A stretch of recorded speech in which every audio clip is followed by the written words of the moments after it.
Ang kwentong mapapakinggan natin sa araw na ito ay hango mula sa tunay na buhay.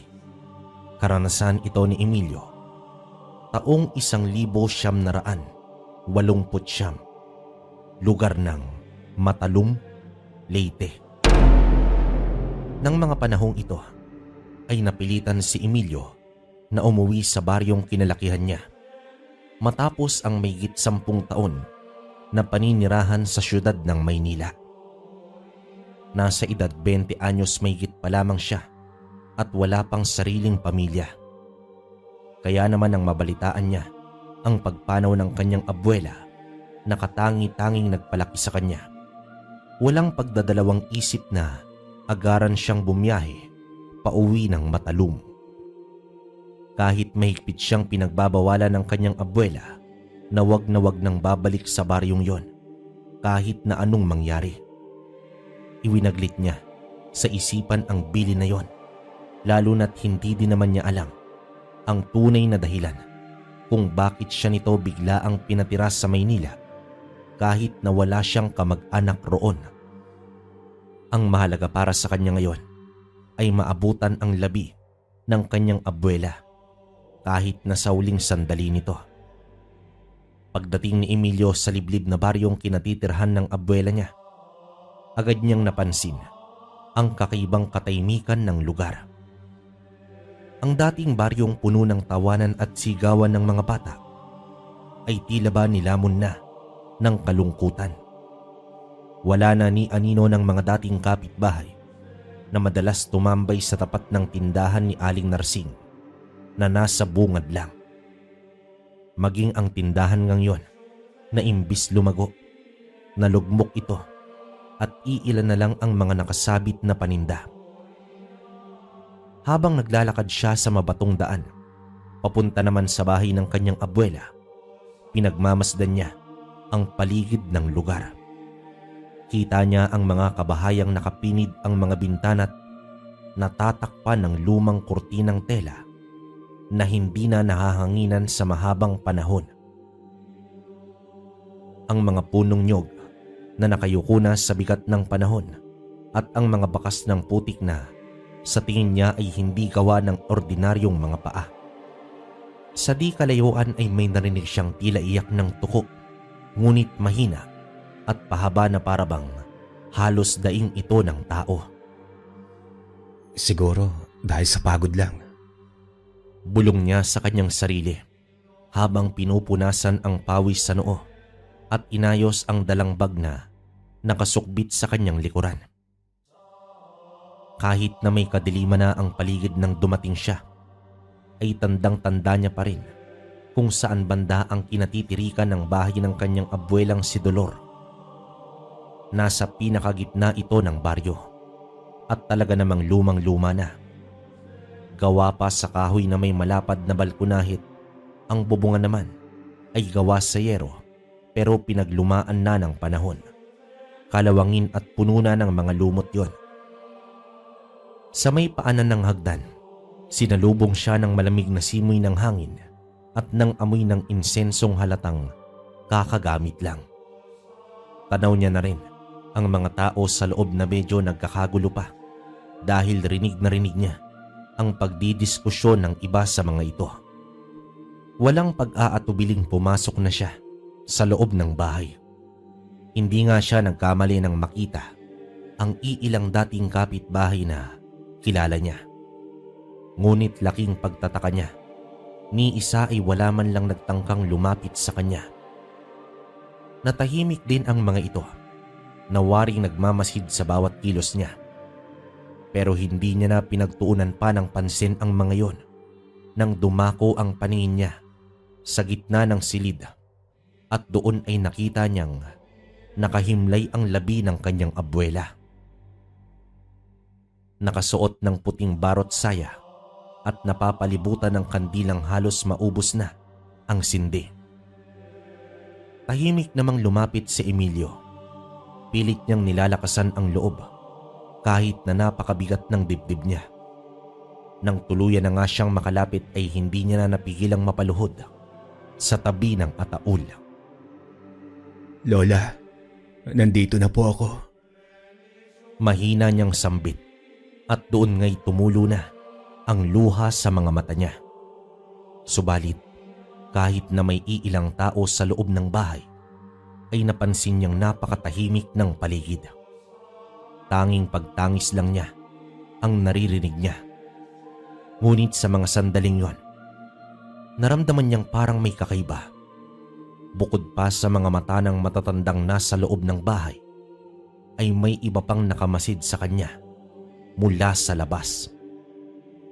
Tumayo naman ang mga balahibo niya at bago pa niya mapigilan ang sarili, ay dito napalingon na siya. Doon niya napansin ang isang matandang babae na nakaupo sa may sulok na pinakasulok, malayo sa ilaw ng lampara at tahimik na nakatitig lamang sa kanya. Matalim ang mga mata nitong nakapako sa kanya. Hindi niya ito kilala, ngunit nang magtama ang kanilang mga mata, may malamig na pakiramdam ang dumaloy sa kanyang katawan na hindi niya maintindihan. Saglit pa nga siyang nanigas sa kinatatayuan nang ngumiti ang matandang babae. Mabagal at pilit na sa kabila ng dilim ay animoy may kumislap na kakaiba sa ilalim ng kanyang mga mata. Emilio, bote at nakabalik ka. Mahina nitong wika na ikinaatras niya. Sa isang kurap lang kasi ng kanyang mga mata, bigla na lang itong sumulpot sa harapan niya, gayong nasa sulok lang ito kanina. Ngumiti na naman ang matanda, pero sa pagkakataong yon ay labas na ang may itim nitong mga ngipin na purong sira-sira. Saka ito tumingin sa kabaong. Matagal ka nang hinihintay ng abuela mo. Marami sana siyang gustong sabihin sa'yo bago siya tuluyang pumikit. Pero ngayon ka lang dumating. Tumingin si Emilio sa bangkay, tapos muling ibinaling ang tingin sa matandang babae, ngunit wala na ito roon. Ang silyang inuupuan nito ay bakante at parang hindi man lang nagalaw. Napakurap naman siya ng ilang beses at sinubukang alalahanin kung totoo bang may nakita siya. Pero nang magawi ang tingin niya sa tabi ng kabaong, napansin niyang may maliit na itim na anino sa may sahig, gumagapang at dahang-dahang papunta sa ilalim ng ataul.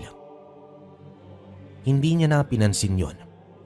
Sabi niya pa sa kanyang sarili ay marahil pagod lang siya, kaya kung ano-ano na ang nakikita niya.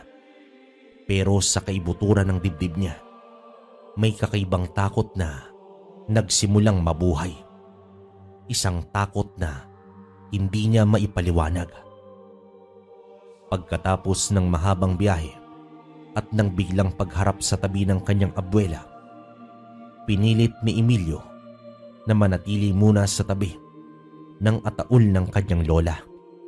Madilim na sa labas at ang paligid ay tahimik maliban sa marahang pagtunog ng kuliglig sa bukid. Pagsapit naman ng hating gabi, may iilang kalalakihan pa rin na nakaupo sa labas ng bahay at umiinom ng kape. Tahimik lang naman ang mga ito at kung mag-usap man ay tila nagbubulungan. Sa loob naman, nag-aalangan ng bawat kilos ng mga dumadalaw na parang may pinipigil o may itinatago. Habang naglilibot ng paningin si Emilio, napansin niyang halos lahat ng mga naroroon ay bihirang magtagal sa kanyang harapan. Kapag siya ang lumalapit, biglang lumalayo o kaya naman nagkakatinginan at nag-iiwasan ng tingin ang mga ito. Ang ilan ay ngumingiti ng tipid, pero agad din tumatalikod na halatang ayaw makipag-usap. Para bang iniiwasan itong si Emilio. Kaya naman hindi niya maiwasang magtaka. Sa katunayan kasi niyan, hindi naman siya banyaga roon. Sa baryong yun siya lumaki, nagtatakbuhan sa mga daan at palayan kasama ang ibang kabataan hanggang sa umidad siya ng 10 taong gulang. Bago niya nilisan ang baryo para magtungo sa may syudad at mag-aral ay marami ang nakakakilala sa kanya. 10 taon na rin ang nakakalipas pero ngayon bumalik siya. Tila hindi siya kinikilala ng mga tao o marahil hindi ikinatutuwa ng mga ito ang pagbabalik niya. Sa gitna naman ng katahimikan ng gabi, may narinig siyang mahina ngunit malinaw na bulungan sa may kusina. Yan ba yung apo ni Dolor? Oo, siya yun. Sabi ng iba. Pero hindi na raw sana dapat na bumalik dyan. Nako, baka kung ano pa ang mangyari dito sa baryo natin. Bigla namang sumikip ang dibdib ni Emilio sa mga narinig niya. Lumingon siya't pinuntahan pa ito para sana'y kumprontahin. Pero pagdating niya sa kusina, wala na roon ang mga nag-uusap.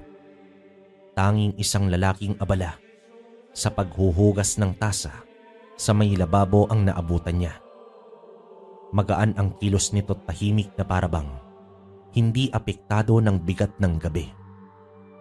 Pansin din niya ang pamumutla ng mga balat nito na parang hindi nasisinaga ng araw at napakahaba ng buhok na halos umabot na sa tuhod.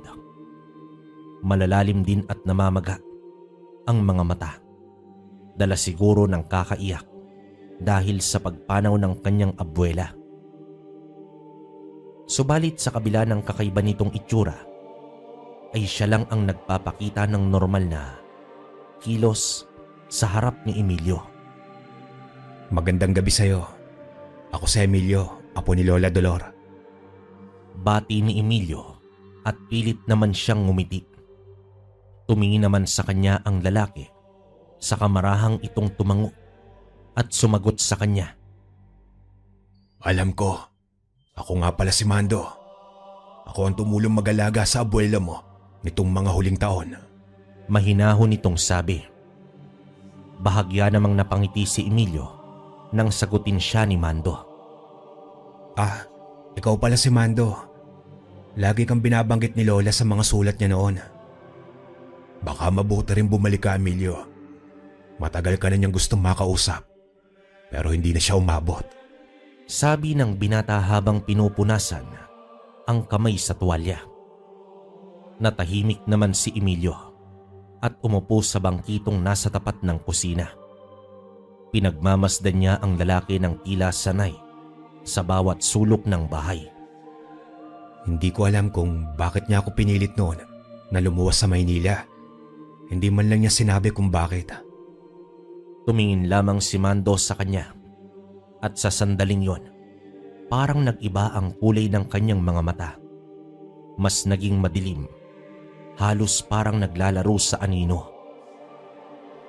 May mga bagay na mas mabuting hindi mo na alamin, Emilio. Lalo na rito sa baryo. Mahina nitong sagot. Hindi naman agad siya nakasagot at bahagyang naguluhan kung ano ang ibig sabihin ni Mando. Ngunit bago pa niya mabigkas ang tanong sa isip niya, may marahang kumalabog sa labas. Parang yapak ng hayop pero mabigat at papalapit. Nagkatinginan naman silang dalawa. Mga aso lang yan. Mabilis na sabi naman dito ni Mando. Bagamat kapansin-pansin ang bahagyang panginginig ng kanyang kamay habang hinahawakan ang baso.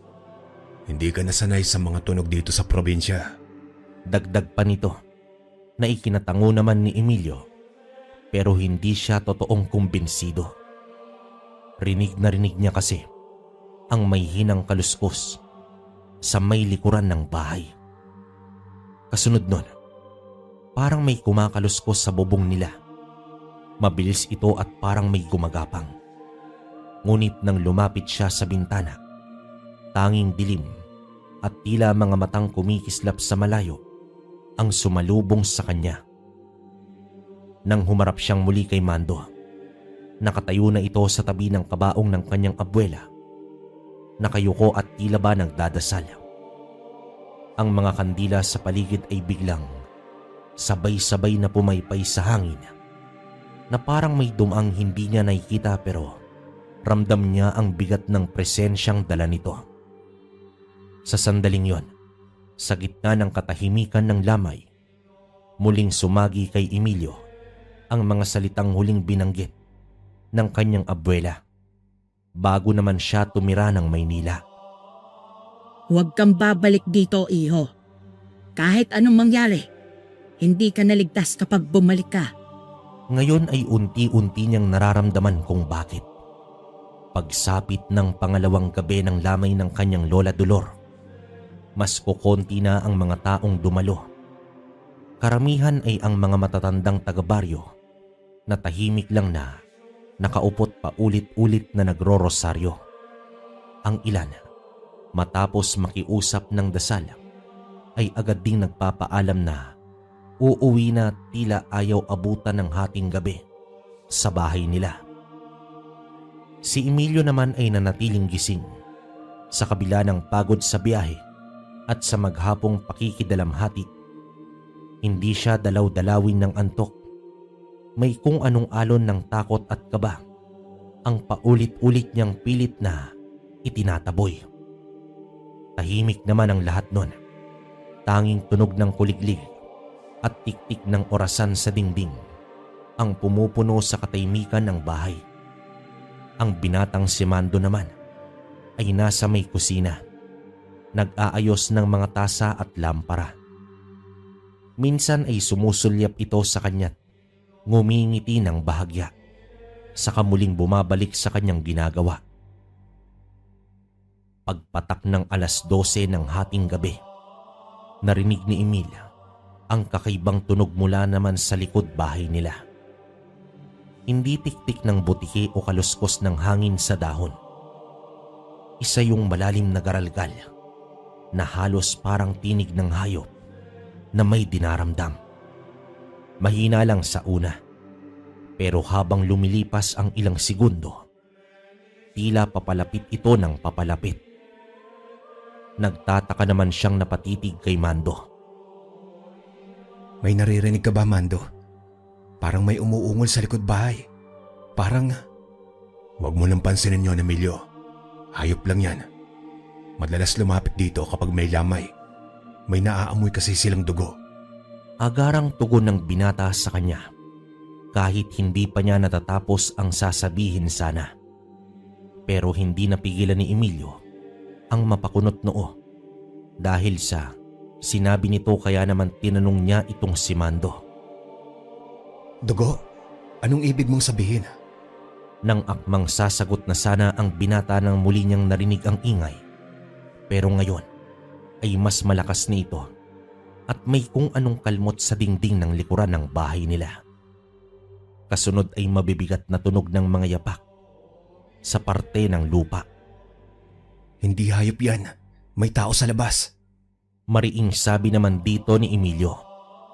Pipigilan pa sana siya ni Mando, pero huli na. Nabuksan niya na ang lumang pinto sa likod bahay. Sumalubong naman sa kanya ang malamig na hangin at amoy ng mga nabubulok na dahon. Sa kabila ng malamlam na liwanag ng buwan sa kalangitan, tanaw pa rin niya ang mga puno ng saging na gumagalaw kahit walang hangin. Bukod ron, ay wala na siyang iba pang nakita. Napakatahimik din ang paligid. Pero nang akmang isasara niya na ang pintuan dahil tinatawag na siya ni Mando, napansin niyang sa may bandang dulo ng bakuran, napatigil siya at napatitigron. Kitang-kita niyang may isang aninong nakayuko sa lupa na animoy may kinakalmot. Nang mapansin nito ang liwanag mula sa pintuang nakabukas, bigla naman itong tumigil. Ilang sandali pa, dahan-dahan itong tumingala at doon niya nakita ang isang pares ng mga mapupulang mga mata na nagliliwanag sa dilim ng gabi. Nanigas talaga siya sa kanyang kinatatayuan. Hindi niya maipaliwanag ang nararamdaman. Naghalo na ang takot at pagtataka. Parang may gustong humila sa kanya. Pabalik papasok sa bahay pero hindi naman siya makakilos. Emilio, pumasok ka! Sigaw ni Mando sa kanya na nagpabalik sa ulirat niya. Hinila siya nito papasok sa loob ng bahay. At ito na mismo ang nagsara ng pintuan. Napasingap siya sa sandaling yon at hindi pa rin makapaniwala sa kanyang nakita. Sinabi ko na sa'yo, huwag kang lalabas. Hindi mo alam kung anong mga nilalang ang nandito. Mariin naman itong sabi na may halong galit at takot sa boses. Hindi naman siya agad nakasagot at napatingin lang sa kabaong ng abuela niya. Ayos ka lang ba? Halika, ipagtitimpla kita ng kape para kumalma ka. Muling wika ng binata at hinila siya nito pabalik sa may sala kung nasaan ang kabaong ng abuela niya. Nang sumunod na gabi, halos wala nang dumadalaw sa burol ng kanyang abuela. Ang ilan ay nagpapaalam agad ng maaga sa hindi niya malamang dahilan. Kahit pilit niyang itinatanggi, hindi pa rin mawaglit sa isip niya ang nakita niya ng magdaang gabi. Ang mapulang matang nagliliwanag sa dilim na sigurado siyang hindi mata ng mga hayop. Habang nakaupo siya sa may balkonahe at tinatanaw ang kabaong ng abuela niya, napansin niyang lumabas si Mando mula naman sa kusina. May dala itong lampara at tahimik na nilakad ang daan patungo sa bakuran. Walang lingon-lingon at walang sali-salita. Mando, saan ka pupunta? Tawag niya rito pero hindi ito sumagot. Tuloy-tuloy lang ito sa paglalakad. Dire-diretso patungo sa madilim na daan, papuntang gubat. Napatayo na si Emilio at agad na sinundan ang binata. Mando, sandali lang. Nang makalapit siya, nakita niyang nakasuot ito ng puting damit at hindi ang suot nitong dilaw kanina lang.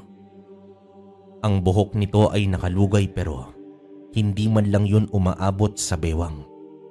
May kung anong kakaiba sa anyo nito, dahilan para unti-unti siyang gapangan ng takot at kilabot sa katawan. Mas lalo pang tumindi yun nang mapansin niyang parang mas mahaba ang mga daliri ng binata. Ang balat nito mas naging maputla pa na halos kakulay na ng abo. Mando, anong ginagawa mo? Maingat niyang tanong kay Mando. Dahan-dahan itong lumingon, kasabay ang pag-ihip ng malakas na hangin at pagkamatay ng ilaw sa gaserang dala nito. Sa harap niya, sa gitna ng kadiliman, ang anyo ni Mando ay biglang nagbago. Ang balat nito'y nagkulay itim. Ang buhok ay umaba hanggang sa lupa at ang bibig ay bumuka ng malakit abot sa magkabilaang tenga. Kasabay nun, ang paglitaw ng mahabang ngipin na tila sa hayop. Aswang! Bulalas ni Emilio habang napapaatras. Pero hindi pa man siya nakakalayo, ay tumalon ang nilalang papalapit sa kanya. Sa bilis ng pagkilos ng aswang, ay ikinagulat niya talaga ito ng gusto.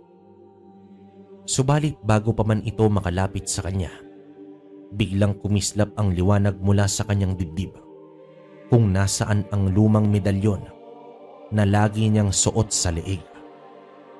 Matagal niya nang nakalimutan kung saan ito galing, pero parati niya itong suot kahit saan man siya magpunta. Akala niya simpleng alaala lang na bigay ng kanyang lola noong bata pa siya. Pero ngayong kumikislap ito sa pagitan nila ng nilalang, naramdaman niyang may kakaibang lakas na dumaloy sa kanyang katawan. Napaurong ang aswang na parang nasusunog sa liwanag, ngunit hindi ito umurong ng tuluyan. Ilang sandali lang ay muli itong sumugod sa kanya. Sabay hampas ng mahabang kuko nito Mabilis namang nakailag ang binata at nakipaghabulan nga siya sa nilalang na aswang. Sa takot at pagkagulat niya ay tumakbo siya pabalik sa bahay ng kanyang abuela. Pero kahit anong bilis ng takbo niya at para bang nasa kawangan siya't hindi maabot ang bungad ng gubat. Habol-habol siya ng aswang na anumang oras ay handa na siyang lapain. Sa pagkataranta ni Emilio ay di inaasahang nadapa siya. Dahilan para dambahin siya ng aswang. Ngunit mabilis niyang naiharang ang medalyon at sa pagtagpo ng dalawa, sumiklab ang liwanag na parang kidlat. Nabulag sandali ang paligid. Pagmulat niya, nakahandusay na ang nilalang sa lupa. Ang katawan nito ay nag-aalab sa loob at unti-unting nagiging abo. Hingal na hingal itong si Emilio. Ramdam niya ang panginginig ng katawan dahil sa takot habang pinagmamasdan ang pagkalusaw ng halimaw. Ang liwanag ng medalyon ay unti-unting kumalma hanggang sa tuluyan itong tumigil. Emilio! Napalingon siya nang marinig niyang may tumawag sa pangalan niya. Mula sa likod ng mga puno, lumitaw itong si Mando. Ang totoong Mando. Hingal na hingal ito't may dalang maliit na lampara. Diyos ko! Sinundan mo ba yung nakita mong ako? Tanong nito, sabay lapit sa kanya. Bahagya pang napatras itong si Emilio sa takot na baka aswang ulit ang nasa harap niya. Ngunit marahan din siyang tumango. Akala ko kasi, ikaw talaga yon, Mando. Hindi ako yun. Isa yun sa kanila. Marunong silang magpalit ng anyo. Ginagamit nila ang mga mahal mo para ilabas ka sa ligtas na lugar. Ligtas na lugar? Pero paano siya natalo? Ang medalyon mo, Emilio. Bigayan ng abuela mo, hindi ba? May dasal at proteksyon yan laban sa mga halimaw dito. Alam niyang darating ang araw. Naharap ka sa mga nilalang na pinakaiiwas niya sa'yo.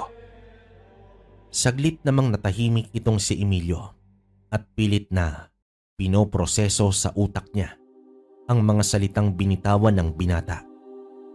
Sa unang pagkakataon, naramdaman niyang nauunawaan niya na ang dahilan ng mga bilin ng kanyang abuela. Halika, Emilio. Bumalik na tayo sa bahay. Hindi ligtas dito kapag malapit na mag-umaga. Marahang hinawakan ng binata ang braso niya. Magkasabay silang naglakad pabalik. Mula sa malayo, rinig na rinig nila ang hunit-ungol ng mga nilalang nawaribay galit na galit sa kanilang kabiguan. Pagbalik nila Mando sa burol, tahimik na ang paligid. Ang mga tao ay tila nagtatakbuhang pa ring lumabas at tanging ilaw ng kandilang nagliliyab sa tabi ng kabaong ng abuela niya ang nagbibigay liwanag sa madilim na kwarto. Nanginginig pa rin noon ang mga daliri ni Emilio. Hawak pa ang dugoang bato ng medalyon na kanina'y biglang nagningning sa kanyang dibdib sa gitna ng labanan. Paglapit niya sa kabaong, dito ay napayuko siya. Doon niya muling nasilayan ang kulubot na mukha ng kanyang abuela. Mahimbing at tila walang bakas ng mga lihim na tinatago noong nabubuhay pa. Sa gilid niya, marahan namang nagsalita itong si Mando. Alam mo na siguro ngayon kung bakit ayaw kang pabalikan ni Lola Dolor. Anong ibig mong sabihin, Mando? Naguguluhan pa rin ako. Pero kung ano man yan, handa akong harapin ang lahat. Hindi lang basta takot ang dahilan niya, Emilio. Ang totoo, anak siya ng isa sa mga tagapangalaga ng medalyon laban sa mga aswang. At sa inyo ito ipinagkatiwala noon pa man. Yan ang dahilan kung bakit hindi ka nila basta malapitan.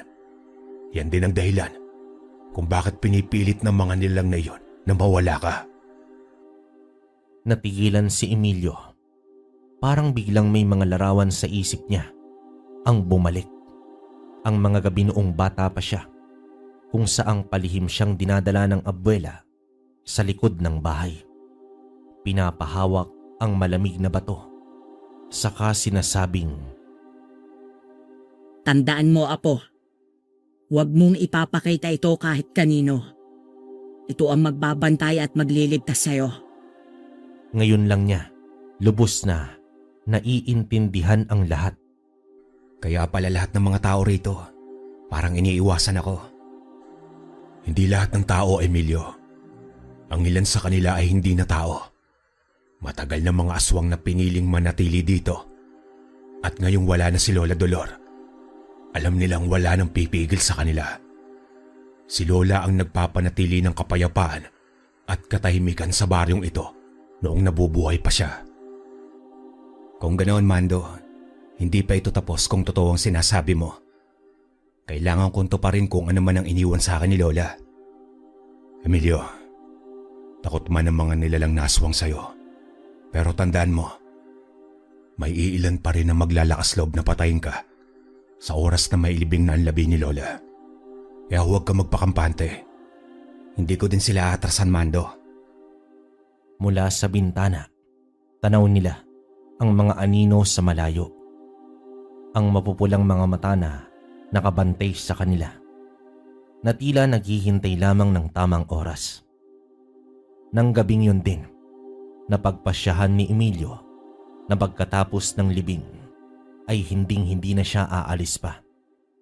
Ito na ang tamang oras at panahon ng pagbabalik niya sa lugar na kanyang kinagisnan.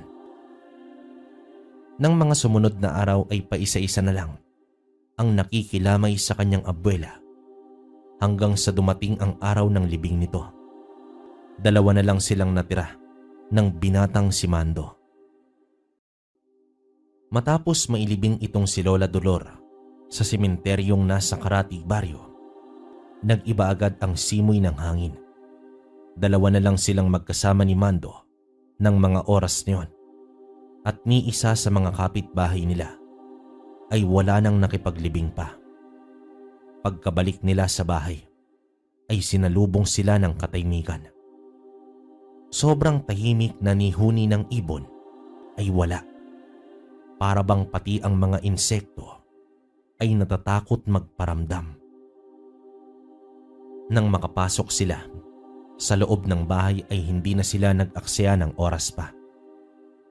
Agad nilang inihanda ang mga kakailanganing panlaban sa mga nilalang na aswang. Ramdam na ramdam din kasi ni Emilio na anumang oras ay susugod na ang mga nilalang para paslangin siya at maghari-harian na ang mga ito sa buong Matalom. May mga asin na nakakalat sa may sahig, mga krus na gawa sa sanga ng bagakay na nakatusok sa bawat sulok ng bahay, at sa gitna ng mesa nakalapag ang medalyon ni Emilio na kumikislap ng bahagyang bughaw na liwanag. Darating sila ngayong gabi. Nararamdaman ko ang galaw sa gubat kanina pa. Bulong naman dito ni Mando habang pinapatalas ang gulok. Tumango naman itong si Emilio bilang tugon sa sinabi ng binata. Batid niyang hindi siya sanay makipaglaban, pero ramdam niya sa loob niya ang init ng dugo na parang matagal nang natutulog na nagigising at nag-aalab na. At ngayong gabi, alam niyang ito na ang sandali.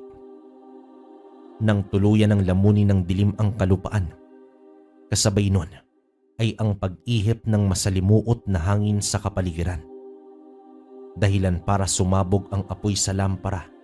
Kasunod nun, isang sigaw ng malahalimaw na boses mula sa labas ng bahay. Malalim at paus yun na sigurado silang nagmumula sa nilalang na aswang.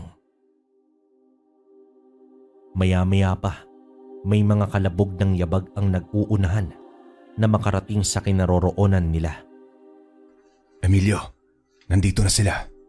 Bulalas naman dito ni Mando, sabay hawak ng maigpit sa matalas niyang gulok.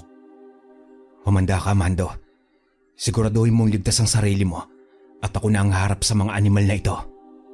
Matapos yung sabihin ni Emilio ay nakarinig sila ng sunod-sunod na pagkaskas ng mga matatalas na kuko sa dingding ng bahay at matitinis na pagaspas ng pakpak sa labas. Saglit na tiningnan ni Emilio ang medalyong bigay ng kanyang abuela bago ito tuluyang isinuot sa kanyang leeg at walang pag-aatubiling naglakad palabas ng pintuan. Dala niya ang buntot pagi na binabad sa asin at banal na langis. Sa unang pagdungaw niya sa labas ay tumambad ang 6 na nilalang sa kanya. Balingkinitan ang katawan ng mga ito na animoy may hahalin tulad mo sa hayop. Nag-iitiman ang mga balat at ang mga matay nagpupulahan na kitang-kita sa dilim.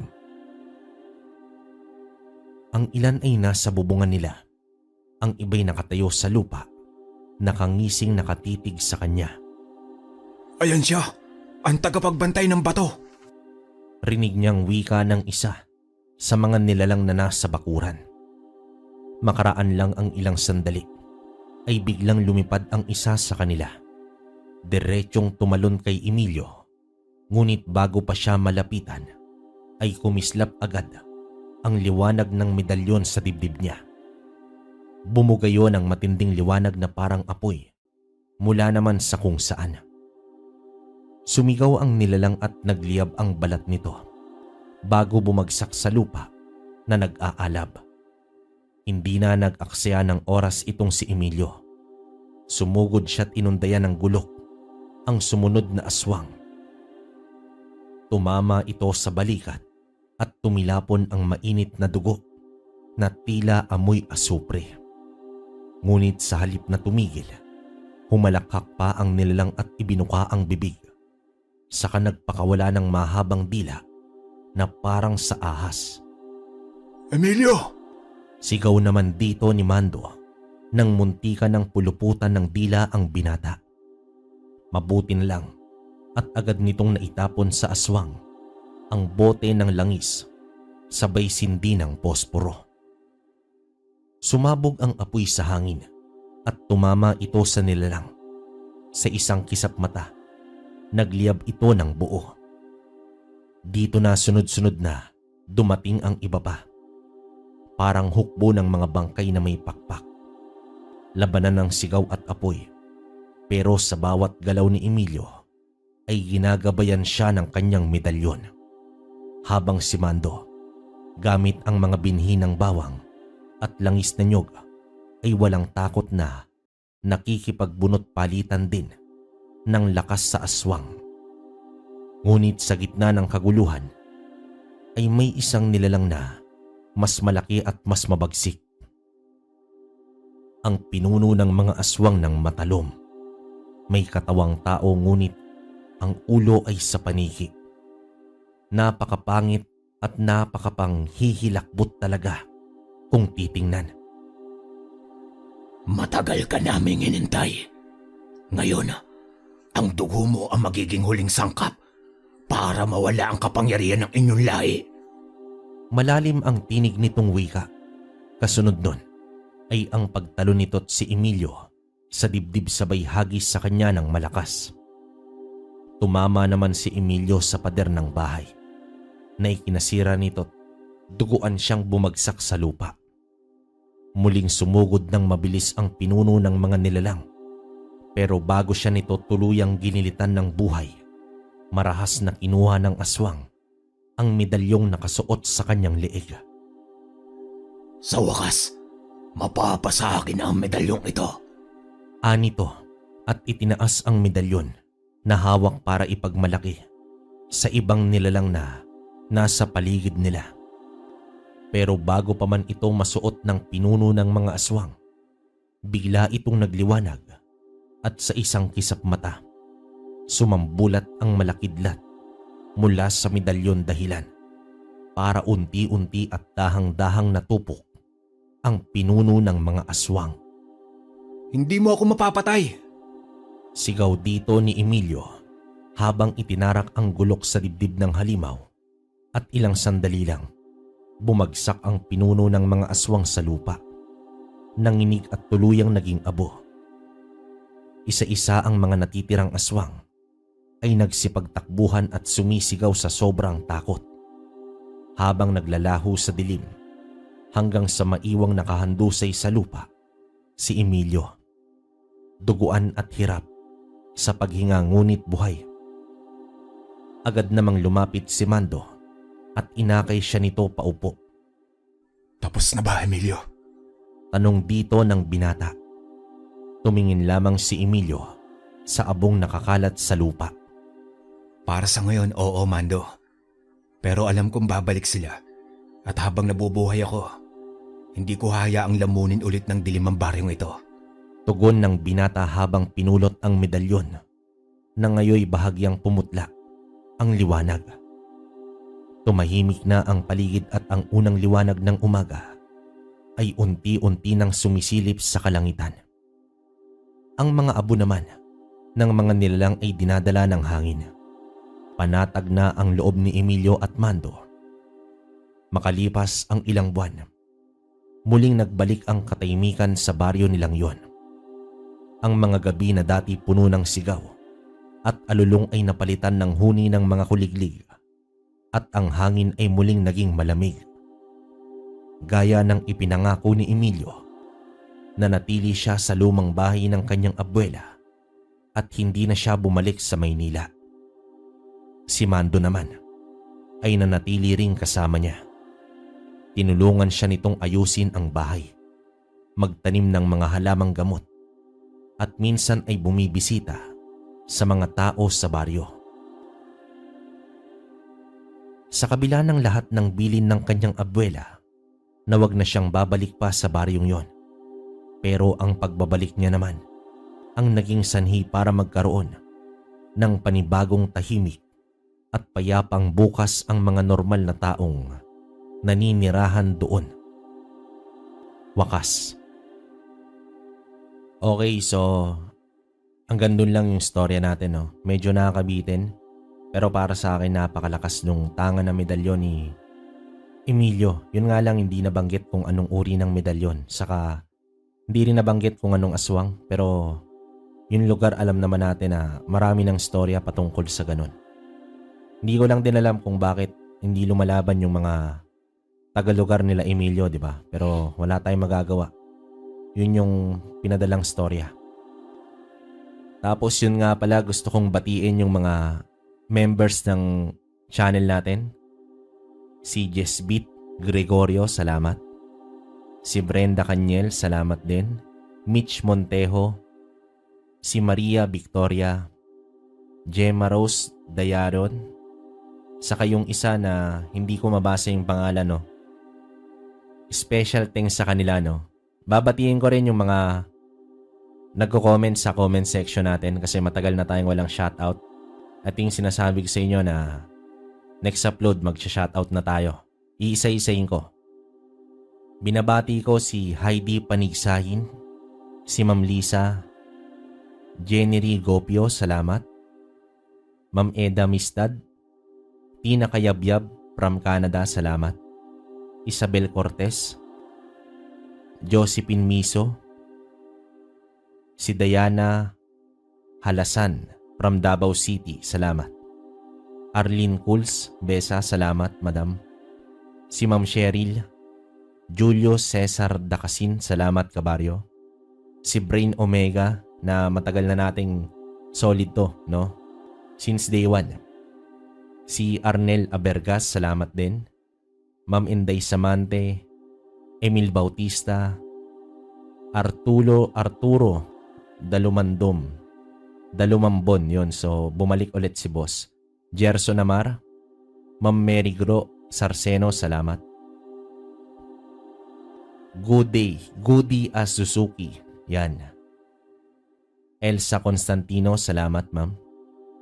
Roslyn Dalo Perez, salamat.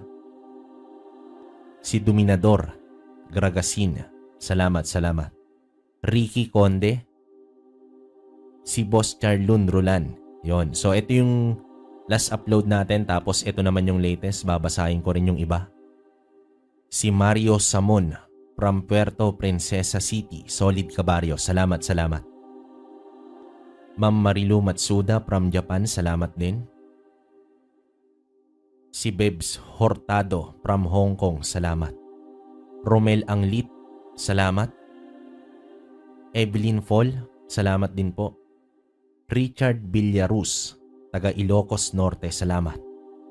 Edwin Garcia. Salamat. Maripe Frendol from Malaysia. Salamat. Black Orchid from Hong Kong. Salamat din. Si Ma'am Ligaya. Salamat. Si Ma'am Azil Gumban. Salamat po. Tahani Vlog. Dennis Gadugdog. Rainro Ragpa. Si Janet Calixtro. Salamat din. Si Maki Tibayan. Salamat. Si Erickson. Salamat. Ricky Conde. Edwin Atienza. Si Blue. K55OP. Salamat, salamat. Marlu Frenapio. Salamat. Ano po ba pangalan ng channel ni Sir Froy? Ang Manlalakbay, kabaryo, pwede mong puntahan. Si Chrysel Fernandez. Salamat. Gian Celestial. Salamat din. Si Michex, no? Yan, salamat din. Lawrence Paulino. Jelam Ebianx. Salamat. Josephine Dayaw from Tagum City. Shoutout daw kay Ronel. Si Cherry Mukbang ASMR. Regan Claverias. Salamat. Si Diana. Yan, salamat sa inyo. Menard Lagura. Salamat. Flora Salviatera. Salamat din. Ma'am Christine Farado. Salamat. Si Tiel. Salamat, Tiel. Mary Jane Fidel. Salamat. Alfredo Di Mapilit. Salamat din. Ma'am Marie Chris Pelayo. Salamat. Si Merlin Fermijo. Wow, thanks sa 2 kwentong bagsak nyo. Nawawala ng pagod ko. Salamat, salamat. Si Maki Tibayan. Salamat po. Si Jonald Tata from Iloilo na nasa Saudi. Salamat. So sa mga hindi ko nabanggit, sobrang haba nung binati natin. Comment lang ay sa baba para next upload o sa susunod na upload iipunin natin tapos isang bagsak lang. Tapos nga pala dun sa mga hindi pa nakapag-subscribe, subscribe nyo yung Kwentong Kalakbay tapos bisitahin nyo rin yung TikTok shop natin, no? Kwentong Barrio Shop 888. Doon tayo nagla-live saka nandun yung mga ibang gamit natin sa mga naghahanap. Sa ngayon hanggang dito lang muna mga kabaryo. Hanggang sa susunod na kwento. Maraming salamat.